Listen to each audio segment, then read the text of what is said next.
And then, am I missing one? This is week 5. Is it? Oh, okay. Are we live yet? Jesus, help me. Okay, so we did faithfulness is required. We did the tabernacle. We did giving God your all of your heart. Tonight is going to be about holiness. And then we will have one more lesson before we close out this series, and we will take a break. So next week will be the last lesson on this series, and we're going to take several weeks off and come back with a new series.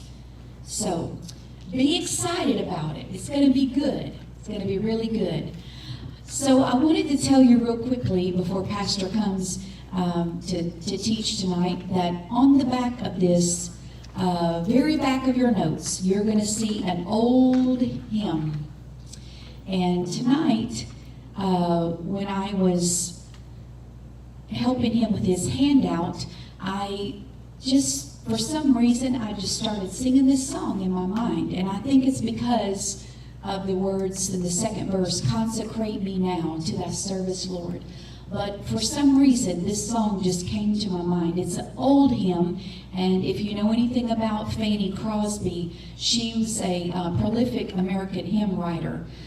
She wrote many, many hymns in our gospel songbooks, and it is reported that she was blind and that she had written this song after a sunset was described to her. And the source of the inspiration for the hymn is a beautiful verse in the Bible, Hebrews 10:22. "Let us draw near with a true heart in full assurance of faith, having our hearts sprinkled from an evil conscience and our bodies washed with pure water." That's consecration. And that's what we wanted to start out this year with, was consecrating ourselves to Almighty God. And the reason why I ran and grabbed my songbook at the house, and I looked up this hymn and put it on the last page of your notes, because if you read all of these words, you may not even know the tune to this. It's a beautiful hymn, and there's just power in it. And when you sing it, you just feel the presence of God in the words that's written. It is anointed, and I just wanted to share it with you because you can turn this song into a prayer. When you're praying, you can lay this paper out before you and just say, "Lord, consecrate me to thy service by the power of thy grace divine. Let my soul look up with a steadfast hope, and my will be..." Signifies harmony or accord or agreement. Communion is taken from the word sacrament.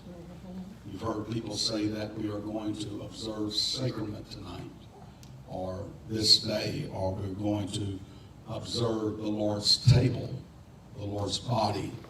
It's a sacred sign of spiritual fellowship with Jesus Christ. So communion is a sacred observance.